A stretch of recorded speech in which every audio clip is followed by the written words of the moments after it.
Now here tonight at Schulian's, Marlo's meeting with an old friend, Jack Powell, to reminisce about old times. And personally, I can't think of a better place to reminisce. It's in the back where the magicians meet for their sessions. Joining Jack, Ed, and I is Marlo's close friend, Dave Solomon.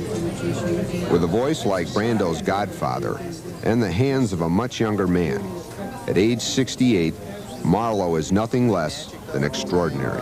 Cross case is a red case with a blue case inside.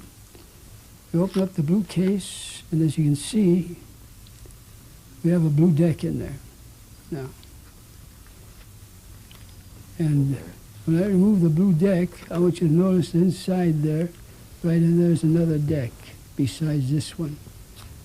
And this, the other deck, of course, is a red deck. There you go.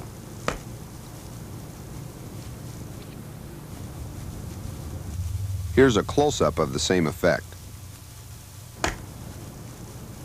4 aces, 1, 2, 3, 4 packets, and the 4 aces. See, the aces went on top of each packet like that, and like that. Pick these packets up, table the packet, snap the fingers, and we have 1, 2, 3, 4 aces. Who are some of the favorite guys you used to hobnob with, besides Jack? Oh, Carmen, of course, you know, Carmen. And then Dave. How long have you known Carmen? Carmen, I've known him practically all my life, you know, since I was maybe about 19. Ed, did you learn from him or did he learn from you? I mean, well, who was the teacher? No, he learned a lot from me, but Carmen had some pretty good ideas, you know, so we basically learned from each other. Marlo then demonstrated the D'Amico one-hand second from second centers and bottoms. This was Carmen D'Amico's one-hand second. That's Carmen's. Now, that's the ace of clubs. But Carmen did it always come in like this, and then that was that. We do it again, this, and that. And sometimes he would do it straight up like this, and like this, and that. Like that, and toss it up. Note the Marlo trademark of tying the wrapper in a knot. That's a trademark. Muriel told me one of these days they'll find this at a murder scene and they'll know who did it. It's a strange thing about the cigar bottom. You know, I was holding the cigar in my hand like this and practicing more or less on a close-up pad, see? So naturally you take the cards like this, like this, like this, like this. Now as you go for the bottom card, the darn cigar hit the table and sparks flew over. I said, what's happening there? You know, so I deal another round like this, like this, like this. I go, and there's the darn thing hitting the table, hitting the darn close-up pad, sparks flying all over. I said, what's going on? So I noticed that the wrist turned, and that's why the cigar was hitting. So then I changed the takes to the third finger. So now, if the guy watches the cigar, nothing happens, see? And that came off the bottom. She did this and this and this, and that comes out, but nothing happens to the cigar. He was a kid that liked to do, you know, gambling while really card cheating. And he actually wanted to be a hustler. You know, he actually wanted to go out and hustle. So he was always one of those, what I call dreamers. You know, think he's going to make a fortune, you know, playing and cheating at cards. So he's always trying to talk me into going along with him, you know, to these, like the Moose Club or the bars, and strike, you know, get a game going, and then, you know, see if we can bilk the prospective suckers. Well, I didn't want to go, but one day Eddie Fields and I were together, and he'd come along and he talked us both into going to some bar up on Central Avenue. He says, you know, now he tells Eddie Fields, what I'm going to do is I'm going to stack the cards, and I want you to give the cards a slip cut. See, like that, okay? It's all right. So now,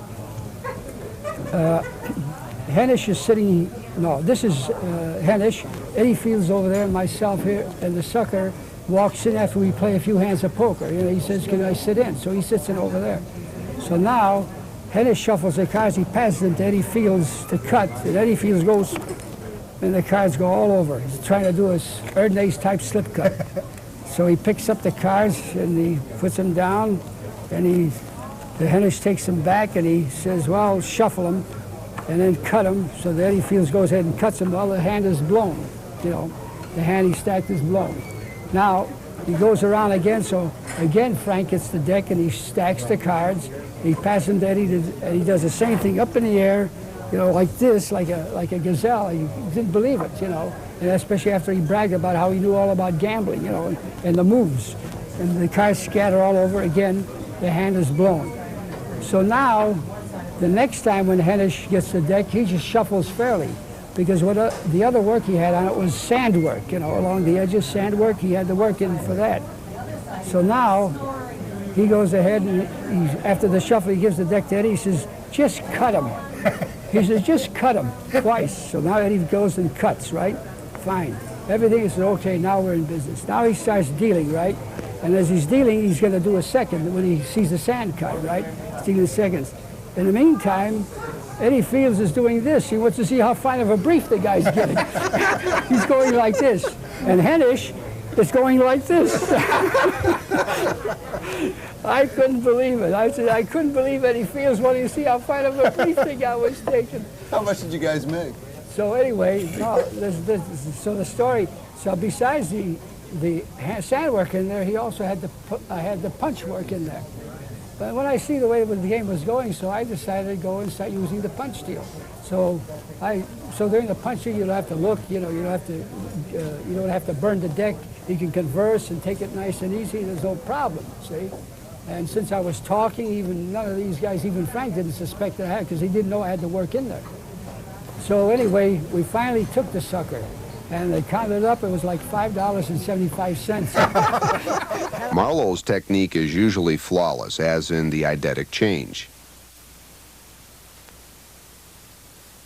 And this snap change variation.